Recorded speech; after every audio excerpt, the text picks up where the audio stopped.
Poštovane kolege, evo i kratkog video uputstva kako da dodajete odeljenja u kojima predajete i naravno učenike iz tog odeljenja, da li vezano za predmete ili učitelji naravno sve predmete pojedinačno.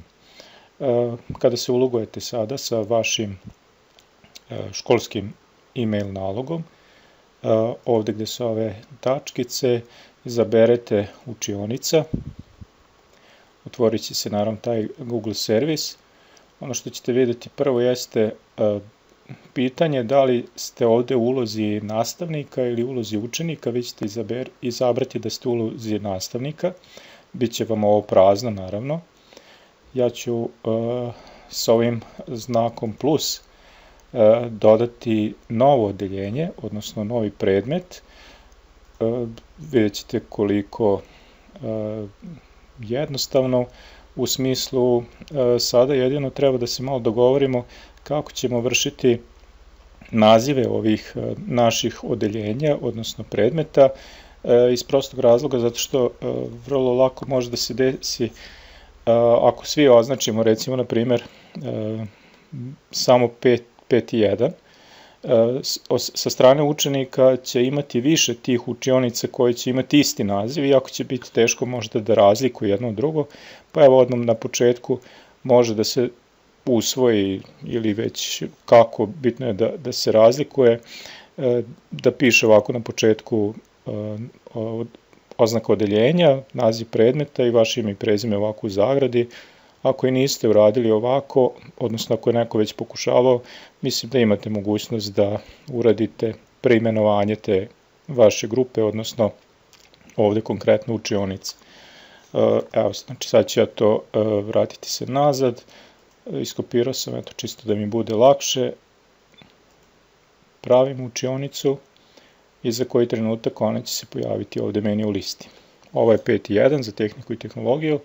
I drugi korak koji treba još da uradim kada se otvori ova učionica, da dodam učenike. Ovde je ova opcija, možda je pogrešno malo prevedena.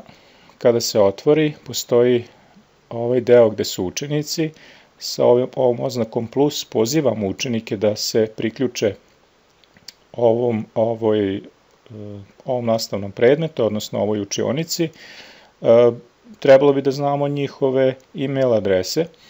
Sad, pošto to svakako koriste ove školske naloge, ja sam za svako odeljenje napravio ovako jednu grupu, tako da kada se upiše ovaj mail koji predstavlja grupu, recimo 5.1, dovoljno je samo da se taj mail upiše kao pozivajući na ovom mestu i svi učenici iz te grupe bit će dodati u ovu učionicu. Naravno, za koji trenutak to će se i pokazati ovde sa svim njihovim imenima. I to je što se tiče kreiranja učionice i pozivanja učenika ovde završeno. Ja ću vam samo pokazati, evo pozvaću još jednog učenika koji je ovaj naš test učenik. Evo sad pojedinačno njegov mail ovde unosim, izaberem ga, pozivam ga i ulogovat ću se na njegov Google nalog školski.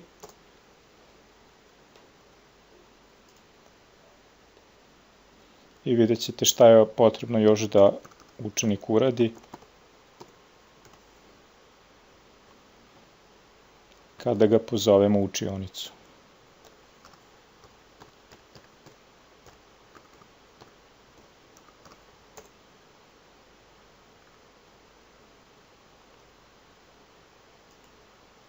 Greška. Ove test naloge imate u onom prvom mailu, možete ih iskoristiti.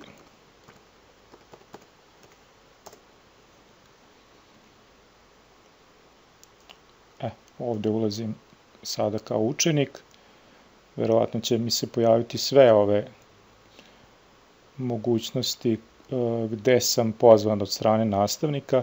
Možda će i ovde biti kod učenika mogućnost da kada se uloguju imaju mogućnost da budu nastavnici, ali mislim da će im kasnije biti zabranjeno da dodaju kao nama što imamo mogućnost da dodajemo novi predmet. U svakom slučaju sugerisat ćemo im, odnosno napravit ćemo video za njih. I evo sad ono što sam ja malo pre dodao učenika koji ima ime test 0001, pojavljuje mi se opcija da se pridružim toj učionici. Ovo su već ranije neke formirane, tu sam se kao učenik priključio. Evo sada se ovde pridružujem i sve ono što je pripremljeno sa vaše strane, to će učenik videti ovde. Sad za to vidjet ćemo u sledećem uputstvu. Hvala.